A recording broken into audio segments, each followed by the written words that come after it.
Kalau hubungan Jackmania sama Bobotoh itu urusan Jackmania sama Bobotoh. Tetapi sekali lagi, kalau kita jadi pemimpin, maka kita harus meletakkan pada hal yang proporsional. Ini kan ada Persija, ini ada pemerintah daerah Jakarta, ini ada Jackmania yang kalau menang itu kegembiraannya luar biasa, kalau kalah kesedihannya juga luar biasa. Tapi kalah menang mereka tetap membela Persijanya luar biasa. Sehingga dengan demikian yang harus dilakukan pembenahan pertama adalah supaya Persijanya menang terus, kegembiraan itu menjadi tinggi. Nah, hubungan Persija dengan pemerintah daerah inilah yang dibuat harus lebih transparan. Dukungannya harus jelas. Bagaimana dengan restribusi, bagaimana dengan perpajakan, bagaimana dengan bantuan pemerintah daerah untuk Persija, dan seterusnya. Nah, Jackmania tadi adalah bagian dari yang sudah saya jelaskan. Pendukung utama untuk supaya kegembiraannya lebih lama. Kalau menang terus kan lebih lama, dan kami berdua kebetulan saya dulu pemain bola, Bang Dul juga pemain bola, kami yakinlah kami punya insting untuk itu. Bang ini dulu. Bang Foke, ya Bang tadi kan udah ngobrol-ngobrol di dalam. Nah, apa yang bisa disarankan terutama dalam kalau nanti jadi DKI 1, Bapak? Yang penting buat semua ya. Buat semua saya kira pemahaman dari beliau berdua ini yang sudah sangat tepat. Dalam konteks ini beliau sudah mengutarakan bahwa pembangunan itu harus berkesinambungan dan harus dilihat dengan kacamata yang berkesinambungan. Ya. Apapun tidak akan selesai pada saat beliau dilantik, andainya nanti diberi kepercayaan dilantik, mulai dilantik dan kemudian pada saat beliau selesai masa jabatannya akan bisa tuntas, belum tentu. Ya. Jadi itu sebelum kita memulai sesuatu, ini kan ada prolognya tolong dipelajari dulu sehingga kita paham apa permasalahannya dan kemudian bagaimana kita lanjutkan. Yang buruk nggak perlu dilanjutkan, tapi kalau yang sudah baik saya kira itu yang menjadi tanggung jawab kita bersama, juga masyarakat untuk mendukung. Ya. Itu saya kira satu hal yang sangat positif. Nah, detailnya nanti tanyakan pada beliau.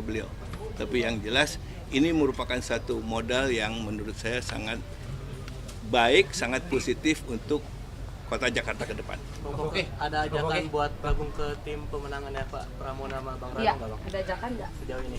Enggak ada tuh, kita belum ngomong apa-apa kok. Oke, tadi di awal sempat menyinggung bahwa kalau nggak ada Pramono akan jadi gubernur. Itu maksudnya bagaimana Pak?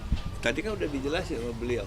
Waktu saya maju, waktu itu saya jadi wakil gubernur. Ya. Setelah saya jadi sekda itu masa sulit Jakarta karena krisis. Kemudian saya jadi wakil gubernurnya Pak Bang Yos. Ya, periode pertama. Nah, waktu itu pun saya sudah berkomunikasi cukup akrab dengan partai dan juga dengan Pak Pram, Mas Pram secara pribadi. Dan setelah saya selesai masa jabatan sebagai wakil gubernur, nah, saya banyak kawan-kawan yang menyarankan maju sebagai gubernur, antara lain Pak Pram yang menyarankan saya maju jadi gubernur. Apakah nanti akan balas jasa, Bang? Nggak ada balas jasa, karena aku udah pensiun, udah expired. Buat dukungan juga gitu untuk Pak Pramono gitu? Enggak, ya itu saya juga belum lihat programnya kayak apa ya. Jadi kita lihat dulu, kita tunggulah. Pokoknya yang jelas saya berterima kasih, bersyukur saya bisa mendapat kesempatan bersilaturahmi dengan orang-orang yang akan memimpin kota ini ke depan, dan saya punya kewajiban untuk memberikan informasi sebanyak mungkin apa yang saya ketahui kepada beliau-beliau supaya beliau-beliau itu bekalnya cukup banyak gitu. Ya. Yang jelas harus lebih baik daripada sebelumnya. Bang Rano, tambahan nggak Bang Rano? Ya, sebetulnya 11 tahun saya di Provinsi Banten itu adalah belajar yang paling luar biasa bagi saya. Sebetulnya pemerintah daerah itu dimanapun daerahnya itu hanya dua unsurnya. Yang pertama adalah urusan wajib, yang kedua urusan pilihan.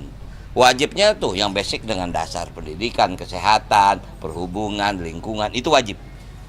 Nah, baru kita pilih perhubungan bagaimana. Tadi kita bicara soal transportasi. Jakarta ini kalau pagi 14 juta, malam 9 juta. Kenapa? Artinya 4 juta itu pendatang semua dari Bekasi, Tangerang. Nah inilah yang diatur masalah transportasi kan. Makanya ada busway, MRT, segala macam. Nah ini yang menarik. Barangkali kalau Bang Foke lupa, mungkin gara-gara Bang Foke saya jadi wakil gubernur tahun ini. Karena dulu 2008, 2007, sebelum saya jadi wakil Bupati Tangerang, hampir saya jadi wakil beliau. 2007 pertama kali. Pertama kali saya ketemu Bang Foke pada waktu mau pilkada DKI. Beliau minta saya jadi wakil. Saya siap, saya bilang. Disitulah pertama kali saya ketemu Ibu Ketua Umum. Saya sekjen partai, Pak.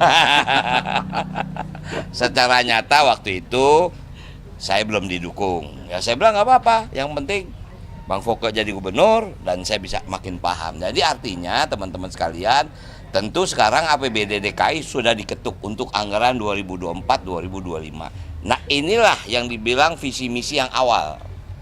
Kita nggak bisa bikin di luar program yang sudah disepakati oleh DPRD.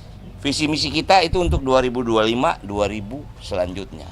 Apa itu? Nggak lari dari wajib dan pilihan sebetulnya. Tinggal prioritas kita apa? Maaf. Mudah-mudahan nggak terjadi. Sekarang lagi rame cacar monyet. Ini kesehatan kita bagaimana? Rumah sakit kita siap nggak? Alhamdulillah kemarin kita ke Tarakan, Bang. Sarana prasarana rumah sakit luar biasa, tenaga dokternya luar biasa. Artinya ini kesiapan yang harus diantisipasi. Nah jadi artinya 11 tahun saya di Provinsi Banten cukup bagi saya belajar tentang ilmu kepemerintahan. Nggak gampang, nggak sulit sebetulnya. Karena udah ada pakem-pakem. Tinggal prioritas kita gimana. Kecuali kalau keadaan darurat, boleh kita keluar daripada RPJMD ini. Nah itu yang bisa saya pahami, gitu loh. Saya gembira kemarin tes kesehatannya itu diselenggarakan di Rumah Sakit Tarakan. UD Tarakan. Rumah Sakit Umum Daerah yang serba lengkap. Lengkap banget. Ya, lengkap banget. Dan saya bisa dengan bangga mengatakan itu karena saya berobatnya juga ke situ. Nggak pernah saya berobat ke rumah sakit lain. Hebat. Sejak saya jadi staf pemerintah DKI sampai saya selesai, sampai pensiun, saya kalau berobat selalu ke situ. UD Tarakan. Mudah-mudahan Bang Dul nanti kalau udah selesai jadi wakil gubernur, berobatnya juga jangan ke Medistra, jangan ke Glen Eagle, berobatnya ke situ juga. Insya Allah. Cukup ya. Cukup ya. Tim ses Pak, Hah? tim sesnya Iya, gimana ketua nih tim Pak? sesnya gimana? Penggodokannya kok kayak lama banget? Enggak lama, memang belum waktunya diumumkan. Pokoknya kejutan. Minggu ini insya Allah ya, sabar ya. Bukan. Oh, bukan Pak Anies, bukan. Pokoknya Bukan bukan Bang Fauzi juga. Bang Fauzi. Ciri-cirinya gimana? Siapa sih yang godokin? Ya? Untuk mundur dari Serkap ada rencana nggak? Tuh, ada dong, pasti dong. Kapan Mas? Kapan itu rencananya? Pokoknya pada waktunya saya akan umumkan. Bulan ini kayak Ya pasti bulan ini. bulan ini. Nah, bulan Minggu ini. ini. Soalnya nggak bisa lagi mesti bulan ini, minggu depan udah Makasih ya. kampanye. Makasih. Oke ya.